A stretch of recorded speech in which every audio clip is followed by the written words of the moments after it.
김성진 교수님께서 이 사건의 성질에 대해서 다시 한번 정리하시고, 또 이 사람들이 자기들이 그 죄악을 저질러 놓고는 야당에게 뒤집어 씌운다든가 이런 걸 하고 있는데, 좀 말씀해 주시면 감사하겠습니다. 우리 김성진 교수님. 예, 저 화면을 좀 PPT를 올려주셨으면 좋겠습니다. 이 PPT를 통해서 좀 정리를 했습니다. 오늘 드릴 말씀은 이 대장동 비리뿐만 아니라 이제 여러 가지 얽혀 있는데, 자, 첫 번째 화면은 대장동. 이것은 엊그저께 윤석열 총장이 부산을 방문해서 이 대장동 문제는 의혹이 아니라 범죄이며 범죄 사건이다, 이렇게 정의를 내린 바가 있습니다. 그런데 이제 이것에 대해서 민주당 쪽에서는 부산만 하더라도 뭐 여기저기 엄청나게 현수막이 걸려 있습니다. 거기 나오는 내용이 50억 원을 국민의힘 국회의원이었던 곽상도 의원의 아들이 받았다. 그러니까 이것은 돈 받은 사람이 돈 번 자가 주인이다, 이런 걸로 해서 뻔뻔스럽게 그걸 걸어놓고 있어요. 그래서 점차적으로 지금 화천대유의 고문 변호사를 했던 권순일, 그리고 이것의 몸통으로 의심을 받고 있는 이재명, 이런 사람들이 학교에 가야 목숨을 건진다. 뭐 아시다시피 학교라고 하는 것은 뭐 말씀 안 드려도 알겠죠. 아이들이 배우는 게 아니고 범죄인이 배워야 하는 곳. 그래서 그 얘기를 나눌까 합니다. 다음 거를 보시죠. 다음 장면을 보면 그 대장동하고, 그러니까 경기도하고 그 위쪽으로 수도권, 그러니까 서울 쪽하고 맞물려 있는 곳이 있죠. 위례. 그래서 그 위례에 해당되는 부분이 제 기억으로 수정동이었죠 싶은데, 분당구 아마 수정동일 거예요. 그 위례, 그것에 이어서 1조 원 정도의 분양을 하는 백현동도 특혜 논란이 있다, 그 얘기입니다. 그런데 그 밑에 보면은 얘기된 것처럼 대장동은 시작일 뿐이다. 위례 신도시 대장동하고 또 닮은 꼴이고, 백현동 분양의 경우에는 말 그대로 복마전 그 자체다, 이렇게 이해할 수가 있습니다. 오른쪽에 보면 그 잘 안 보이시겠지만은 요거는 뭐냐 하면 위례 신도시의 자산관리 관계되는 회사들의 현황인데, 호반건설이 있고요, TS주택이 있고 위례 자산관리가 있는데, 여기에 해당되는 사람들이 대장동의 그 사내이사들, 또 관련자들, 이들이 겹쳐 있습니다. 그러니까 위례의 자산관리나 대장동의 자산관리가 거의 같다는 것입니다. 근데 핵심은 이재명 그 전 시장 당시에 5년 만에 1223가구가 탈바꿈을 했는데, 이것이 이제 계약을 하려고 하면 원래는 수의 계약이 아니라 이게 공개적으로 공지를 해가지고 해야 되는데, 이게 이제 수의 계약이 되었고, 또한 일반 분양으로 변경을 했다는 거죠. 이런 여러 가지 의혹이 있습니다. 길게 말씀드리지는 않겠습니다. 다음 장면을 보시죠. 다음 장면에 왼쪽에 위에 있는 것은 그 분양, 그러니까 대장동에 분양을 하면서 이 건설을 할 때 시공사가 있는데, 그 시공사가 대우건설, 현대건설, 그 다음에 제일건설, 현대건설, 그리고 현대건설, 지능기업, 포스코건설.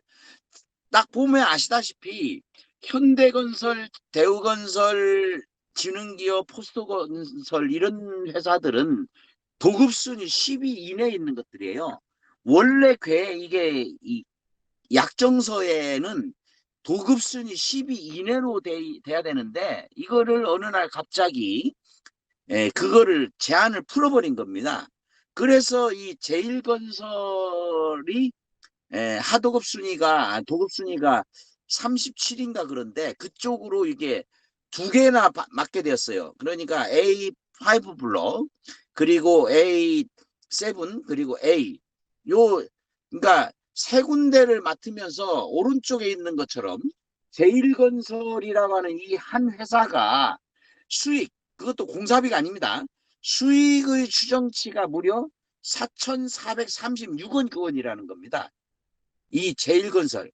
이 제일건설이 어떤 식으로 했느냐. 영우홀딩스라고 자회사인데 영우홀딩스에서 3,236억 원의 수익을 올린 것으로 추정이 되고 A7 아니 3, 4, 6블록 이거는 HMG의 그 제일건설 관계사 요것이 시행을 하면서 1,185억 원이 남았다는 겁니다.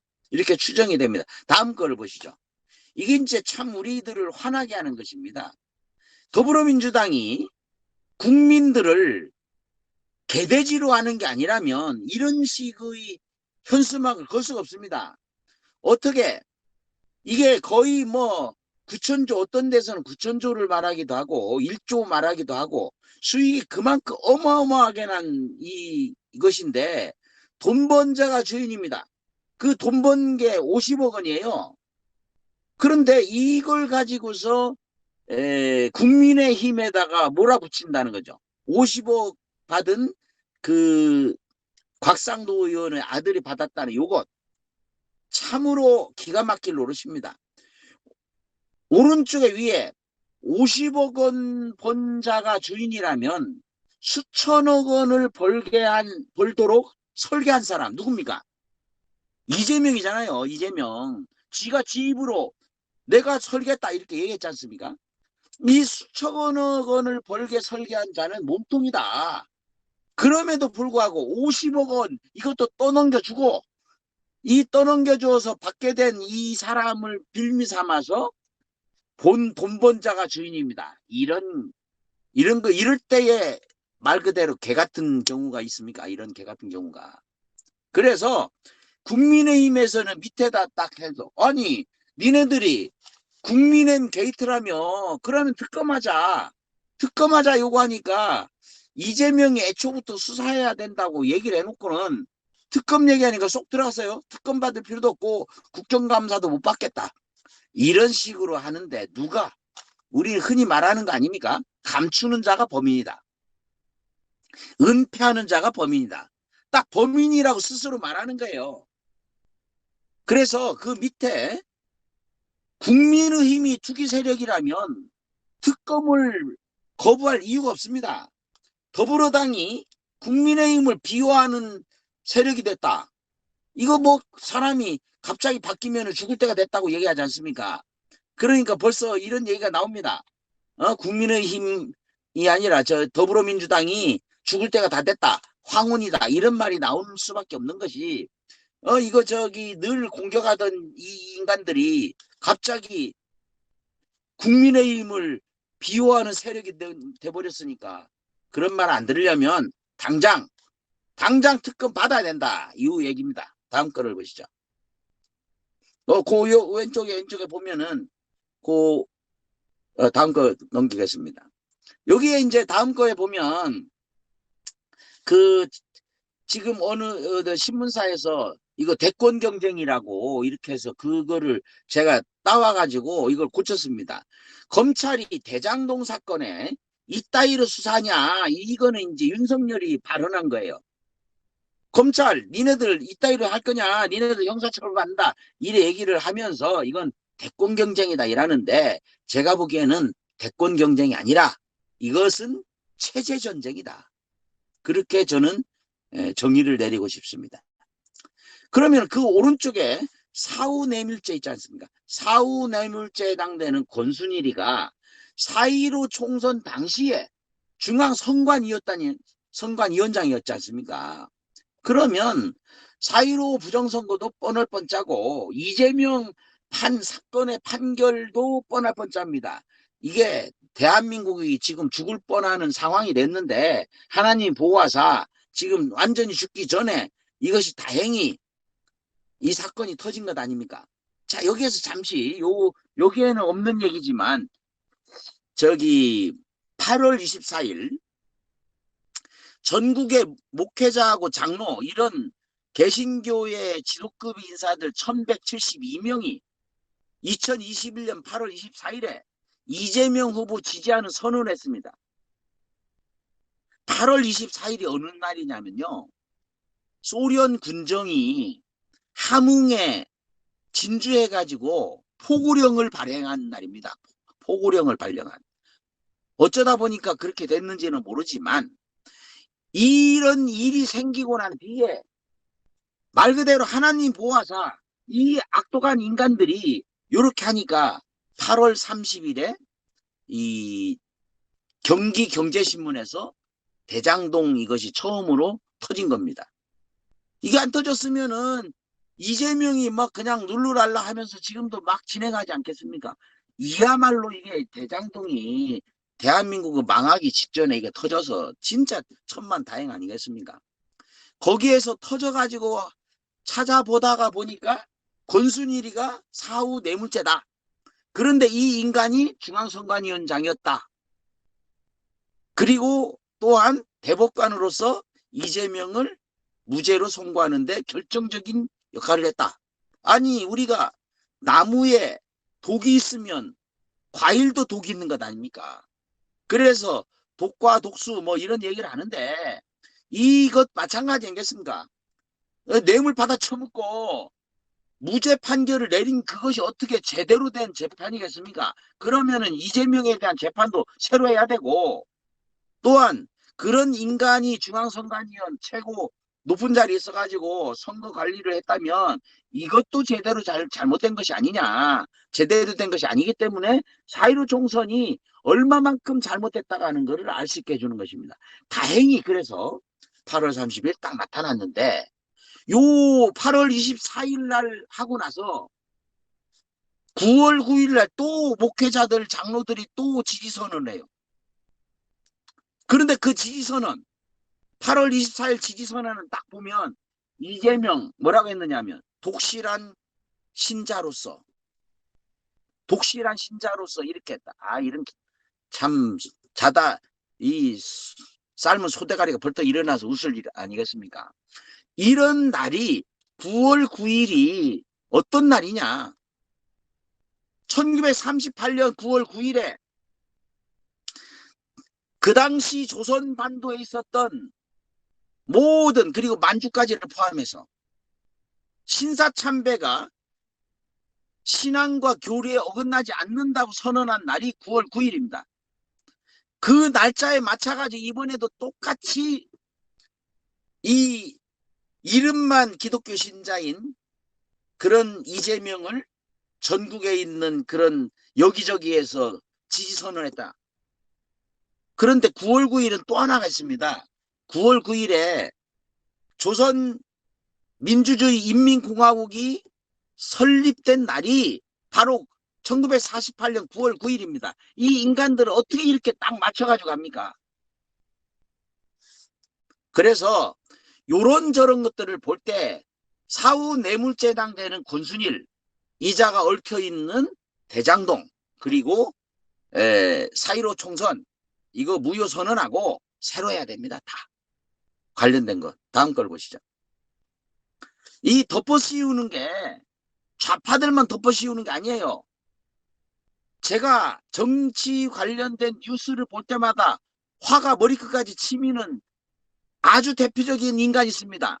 이런 사람은 사람이나 한자나 인간이나 똑같지만 저기 유승민이라는 이자 볼 때마다 참으로 화가 나지 않을 수가 없는데 이자가 토론에서 윤석열 그 후보가 손바닥에 왕자 쓰고 나왔다는 요구 가지고서 또 뭐 시비를 걸더니 그거 질문을 하더라고요.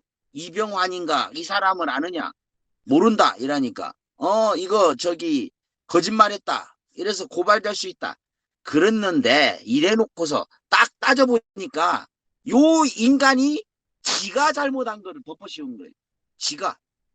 지금 오른쪽에 왼쪽에 있는 사람 있지 않습니까? 왼쪽에.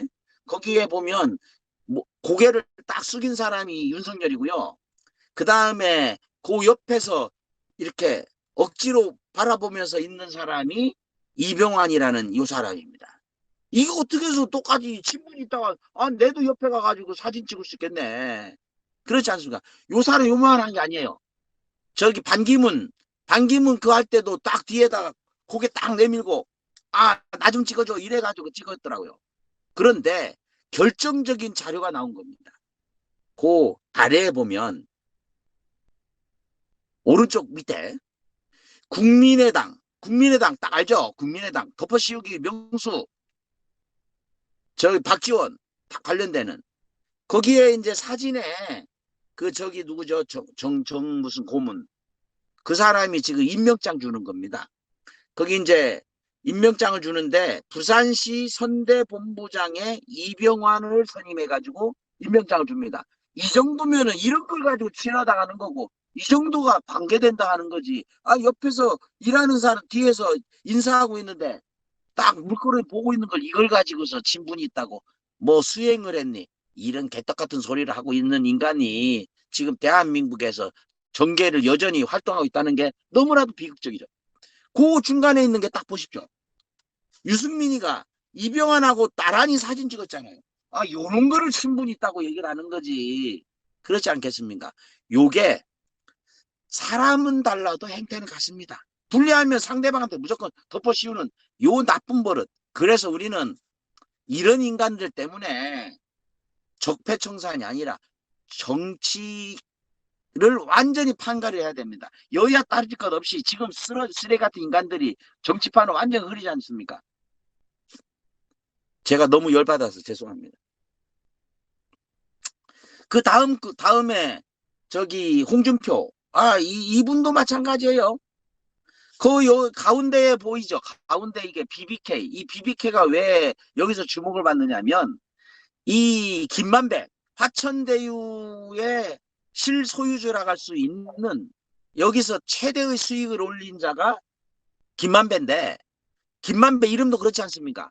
황금을 만배씩이나 딱 이름에 써있네요. 만배, 김만배. 그런데 이 김만배가 BBK 사건을 취재를 했습니다. 원래 김만배가 이제 한국일보 들어갔다가 이제 머니투데이를 옮겨가지고 법조계를 출입하면서 요거를 했죠.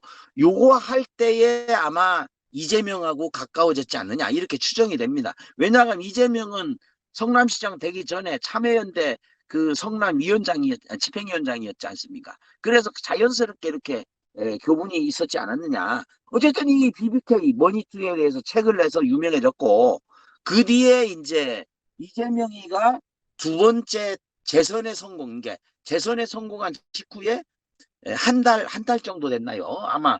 그래서 바로 인터뷰를 합니다. 지수 인터뷰. 그 옆에 있는 거는 그 홍준표 대표가 MB 내가 BBK 사건을 막아줬기 때문에 대통령이 당선됐다. 이거는 범죄를 스스로 말하는 겁니다. 그렇지 않습니까? 자신이 막아줬다. 이게 막아줬다는 말이 뭡니까? 무마해준 거 아닙니까? 무마해줬던 어떻게 했던 간에 이게 드러나야 될 일을 드러나지 않도록 막아줬다라는 말은 대단히 잘못된 것이다. 이것이 물론 공소시효가 지났을 겁니다만. 그래서 그 밑에 보면은 법무부 장관 시켜준다더니 안 시켜주더라. 이거 시켜줬으면은 이것도 사후 뇌물하나 마찬가지 아니겠습니까? 거래하는 거죠. 이런 거를 이렇게 얘기를 하면서 또 윤석열이 뭐라고 하느냐? 거기 뭐 주수를 어쩌고 얘기를 하죠. 그건 잘 안 보이실 겁니다. 제가 읽어드릴게요. 왼쪽에. 어느 날 둘이서 같이 저녁을 먹다가 병원 법원장님께서 판사도 아닌데 왜 이름에 판자로 돼 있냐 이 말을 홍판표라고 얘기를 하니까 그래서 개명을 하라고 하시길래 그렇게 하기로 하고 청주에 있는 검찰청 소년 선도위원인 역술가인 유화수님으로부터 중간 이름을 판자와 뜻이 똑같은 준자로 바꾸기로 했다. 이게 무슨 말이냐? 홍준표 대표가 저기 누구냐 유화수라는 역술인 이 사람한테 도움을 받아가지고 자기 이름 바꿨다는 거 아닙니까? 이게 이제 자기가 이걸 하면서 이번에 드러난 거예요. 이게 그 홍준표 그 트위터에 올라온 글이거든요. 자, 그래서 요런 식으로 뒤집어 씌우면 안 된다는 겁니다. 다음 걸 보시죠. 이게 이제 이 정권이 어떤 식으로 하는가를 보여주는 예입니다. 요게 이제 2021년 지난 올해 3월 8일에 검찰 신뢰가 나아지지 않는다. 그래서 수사권 분리는 질서 있게 하겠다. 요랬습니다. 요랬던 자들이 뭐랍니까?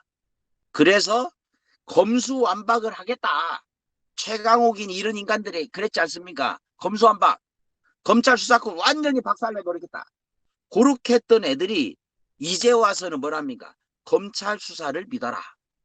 어떻게 믿습니까? 이게 문제가 되니까 뭐라느냐? 특검, 박영수 특검 같은 거를 봐라. 특검을 어떻게 믿냐? 그럼 뭐 믿나? 니네들 입 믿나? 아니, 네 입만 열면 거짓말하는 니네들 입을 어떻게 믿냐? 니네들 완전히 충실한 개처럼 하는 그런 자들을 어떻게 믿냐? 당연히 특검을 해야지 할 거 아니냐. 그래, 특검을 하지 않는 것에 대해서 비판을 할 수밖에 없다. 다음 걸 보시죠. 마무리가 다 돼갑니다. 자, 그런데 이 장면 뭐냐? 지금 이제 요거는 문재인 정권 들어서서 아주 이상한 죽음이 16가지가 있어요. 16가지가 있는데 마약 수사 등 검찰이 의문사랍니다. 이게 버닝썬입니다. 그 다음에는 비트코인 담당자, 이게 문제가 되니까 또 의문사. 그 다음에 금융투자협회장 의문사, 폭로하려고 하니까 따지고. 그 다음에 뭐 이재수 기무사 사령은 아마도 그분은 투시자사랑 맞는 것 같아. 너무나 모욕감을 견디지 못해서. 조진래 전 변호사, 국회의원 했던 사람이 자살했어요. 왜 자살했습니까? 창원의 유력시장 후보. 이것도 역시 표적 수사를 해가지고. 7번째, 변창훈 검사 자살. 그리고 8번째, 이거 아주 코미디죠, 코미디. 아니, 노회찬 의원 부식 자살 누가 자살하리라고 믿습니까? 창문 열고서 누가 이렇게 딱 해갖고 몸 던져가지고 합니까? 요건 전부 다 의혹사죠. 그러면은 그 다음에 또 여기 보면은 저기 누구야 윤미향. 그 윤미향 거기 딱 있지 않습니까? 몇 번이냐면은 14번째. 14번째 위안부 피해자 쉼터 소장이 거기 뭡니까? 사무실에서 목 감고 죽었다는데 그거 자살이라고 누가 어떤 미친 인간이 아무리 죽기 전에 정신 나갔다 하더라도 아니 4억이 가지고 목을 둘러갖고 자살합니까? 이건 죽인 거죠. 누군가가. 그 다음에 역시 마찬가지예요. 정의원 윤미향이 첫 재판 담당 검사가 갑자기 식사하다가 재판을 앞두고 쓰러진 뒤에 사망했지 않습니까? 이런 것이 한두 개입니까? 이낙연은 자기 할 말 있습니까? 이낙연 대표 거기에 프린터 전에 관련돼 가지고 수사받다가 이 사람 또 죽었지 않습니까? 그러니까 제가 하는 말은 다음 거 보시죠. 지금 이 사람들이 위험하다는 겁니다. 유동규 위험해요. 유동규 아니 감옥 간다고 내가 볼 때는 감옥이 조금 더 안전하겠지만 그래도 감옥에도 노리면은 죽지 않습니까? 유동규가 위험하고 근데 이 사람도 뭐 죽을 짓을 하긴 했지만은 그래도 사실이 밝혀질 때까지는 절대로 죽어서는 안 됩니다. 사실이 낱낱이 규명된 다음에 목숨을 뭐 자기가 스스로 죽든 뭐 아니면은 죽임을 당하든 어쨌든 그거는 그 다음 일이고 이 사람들이 위험한 건 맞아요. 그러니까 니네들은 죽기 전에 자수하여 광명 찾자. 니네들 죄를 스스로 고백하고 누구? 박영수, 권순일, 또 김수남이 검찰총장 했지 않습니까? 이 인간. 그 다음에 강찬우, 내내 그 해당되는 수원지검장이었던 이것도 또 코미디지 않습니까? 그 당시에 남욱이라는 자가 이제 그 사기 혐의로 해서 뭐 사기 혐의인가 뭐 횡령인가 이걸로 해서 수사를 받을 때 수사를 한 사람이 바로 강찬호 아닙니까? 남욱하고 그 다음에 그것을 변호한 사람이 바로 박영수 아닙니까? 이 인간들이 다 화천대에 다 얽혀 있잖아요. 그러니까 피고인, 수사검사, 변호인 이게 똑같습니다.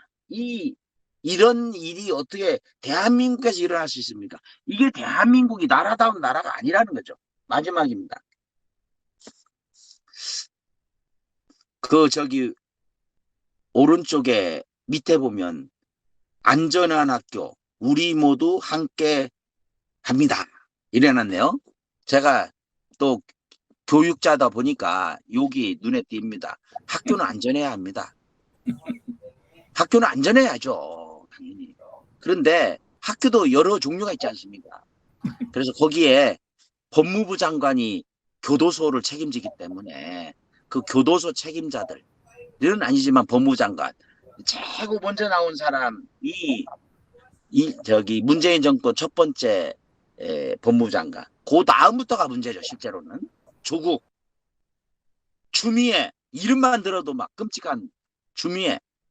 그 다음에 뒤에 있는 게 현재 법무부 장관이 박범계. 이 사람들 요즘에 저 국립학교 학교장인 것 같아요. 그래서 이 사람들 딱 하는데 학교가 안전하다니까. 니네들 저 학교는 재난에 뭐 지진이 일어나고 이러면은 학교로 피신하는 게 어느 나라나 마찬가지인데, 자, 지금 위험한 시대니까, 위험한 시기니까, 자, 내 말 듣거든. 이재명 있잖아. 네 말이야. 그리고 권순일, 마 지금 당장에. 그리고 저기 김만배, 남욱. 자, 남욱 니도 미국을 돕겠지만은 당장에 들어와. 거기 미국 안전한 게 아니야. 한국으로 돌아와서 학교가 안전하다니까. 그래서 내 옆에 조용히 말하는데, 얘들아 숨지 말고 나오너라. 유괴되면 그 순간 죽는다. 그러니까 이제 반성문 쓰고 학교 가자. 잉? 학교 가자. 학교 가서 생명 지켜라. 이상입니다. 우리 김성진 교수님 역시 교육자다우신 아주 그 해학과 풍자로 국비 무료 학교에 다 들어가라. 네. 말씀하셨습니다. 정말 이재명과 그리고 이 대장동 수천억의 이 부동산 개발 부정 게이트는 정말 우리 국민들을 완전히 이제 이 문재인 반역 정권에 대해서 분노의 불길을 붙이지 않았나 생각이 됩니다. 이재명이가 말하기를 당군 일의 가장 큰 이 공영 개발 사업이라고 했던가요? 그랬는데 당군 일의 가장 큰 거액의 부동산 개발 도둑질이 된 것 같습니다. 정말 감사드립니다. 우리 김성진 교수님 부산에서 이렇게 바쁘신데 불구하고 여러 가지 그 슬라이드 준비하시느라고 너무 치밀하게 수고 많으셨습니다.